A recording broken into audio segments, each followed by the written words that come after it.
So guys, gusto nyo matuto magluto ng bagoong ganito. Lagay nyo yung bagoong, tapos lagay nyo yung suka, 2 pirasong suka, dati puti.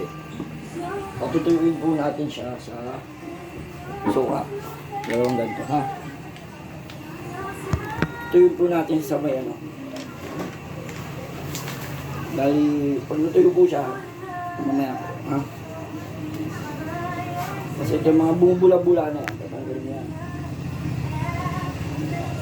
Mga bumubula-bula na, tatanggalin niya. Sapay yan.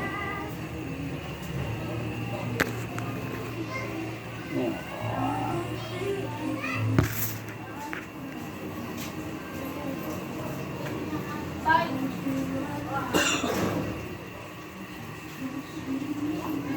Siyempre!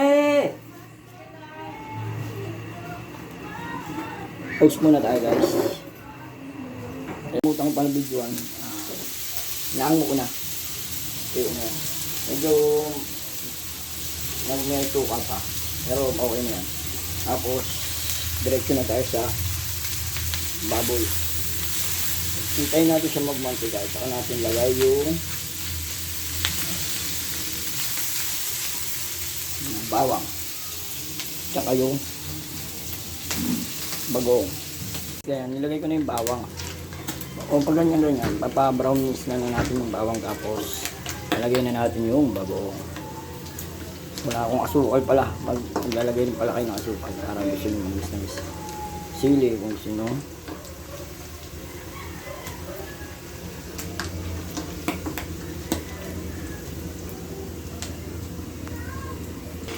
Yan guys, nilagay ko na yung bagoong. Haluin na lang hanggang magpula. Bibilang ko ng asukal guys ha. Ito lang, papahinaan ko lang to para hindi yun. Kaya na magpula yan. Higyan ko na ng asukal. Segunda, palatiin nyo muna para ano, haluin muna ng haluin hanggang mamula siya.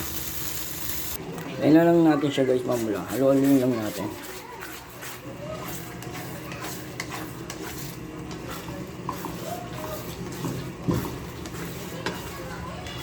May pangit pag nakadikit. Guys, hintay ko na mamula. Send ko na lang, post ko na lang yung finished product ko.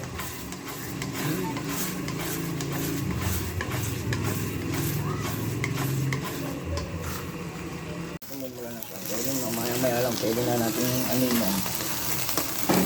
Lalo na lang kasi nasusunog. Mula na yan. Hindi na lang yan guys. Pwede na yan guys, pwede na. Ayaw sa akin dito. Kapulayin ko pa.